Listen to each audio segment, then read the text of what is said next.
All right, so what are some of the characteristics that are needed to be an entrepreneur? And again, you can step out at any moment, at any time to attempt your venture, and whether you fail or not, you're an entrepreneur in my book. But whether or not you have what it takes to become a successful entrepreneur, to weather that storm, to make it to those levels of success, whatever that looks like for you, if that's financial freedom, time freedom, a massive chain of pizza stores, whatever it is, whatever that level of success is for you, whether you're going to get there or not, it is going to involve a few things. So let's talk a little bit about that. In my experience, and I know a lot of entrepreneurs, I am an entrepreneur, and in my experience, what I find is that people who need to be told what to do are going to struggle a bit with entrepreneurship, and they really stall out until they're willing to grab the horns and say, okay, if it's going to be, it's up to me. I think that's one of the very first big hurdles to conquer when it comes to entrepreneurship.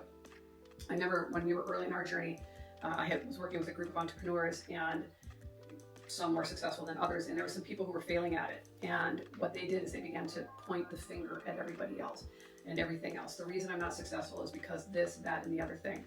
And I looked at him and I said, everything is, and I wasn't successful at the time myself. I said, whether I fail or not, it's because of me, nobody else. Am I doing what it takes to be a successful entrepreneur? Because there is a path. There's absolutely a path to follow. And I don't care what business you're in, every single business has got these steps that you have got to get through, discipline yourself, work through, figure out, systemize, and get to that point where you're now rinse, repeat, rinse, repeat, rinse, repeat, and you've really got that down. But if you're going to be somebody who needs to be told what to do and are looking at outside influences as to whether or not you're going to be successful or not, that's going to be, you got to get through that. You got to get over that, because at the end of the day, the buck stops here. Another trait of an entrepreneur, the buck stops here. You can be involved with some systems, or working with some gurus, or working in some companies, or working with some networks and some associations that will support you. But at the end of the day, the buck stops here. It has to be you that makes the decisions to follow through with what you need to do to be successful. So if you're always looking to be told what to do, and you're not willing to take responsibility for what needs to be done, you're going to struggle with your journey. You may quit, and you may never come back. Now, does that mean that in your journey you may not struggle with some of that stuff yourself, and maybe eventually get to the point where you're saying, okay, well, if it's going to be, it's up to me, because you can't evolve in that. If you're struggling in that step of not being able to take responsibility for your business and your actions, and you want to blame everybody else, when you get to that point in the journey when you realize, hey, it's nobody's fault but mine, I have got to get my shit together and get the job done. When you get to that point, you are empowering yourself to the point that you're going to make progress. Okay. So, characteristic number one, you really have to look inside and realize it's nobody else's responsibility. It's nobody else's job to be a successful person. It is 100% my job, my journey. And again, I'm not discounting the support and associations that you can have to help you on your journey, but at the end of the day, it still comes down to you. That is the one factor. So, another characteristic, you got to be brutally honest with yourself. You've got to be brutally honest with yourself. We all love the dream of being an entrepreneur, but at the end of the day, you really have to examine yourself and say, am I doing what I need to do? And one of the ways to do that is to gauge yourself. Now, I've worked with a lot of people, and people do not like to gauge themselves. And this is where the brutal honesty comes in. People do not want to take the time, and I think there's psychological reasons behind it, but people don't like to gauge what they're doing. Either they find it's too cumbersome, it's too difficult, why should I? It has no value, and they'll just resist gauging their activities. And whether that's the simple matter of bookkeeping, whether that's the simple matter of knowing your marketing plan and following your marketing plan and engaging your marketing plan to know what you're doing to get the results, analyzing those gauges to say, okay, where in this plan am I falling down? Step A, B, C, D, whatever the plan you're gauging. Of course, I'm trying to talk in broad terms here when I talk about my business specifically. I know absolutely all those steps.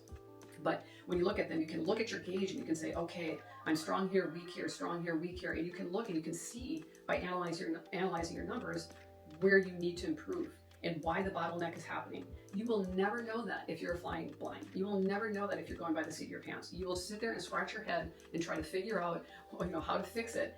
And you won't, because you won't know. You need that data. No successful business runs without the data to know what they're dealing with. And that's brutal honesty, right? Because a lot of times I think psychologically why we don't like to gauge, we don't want to gauge, we don't want to look at our gauge, is because we'd rather live in the pipe dream that everything's just going to work out.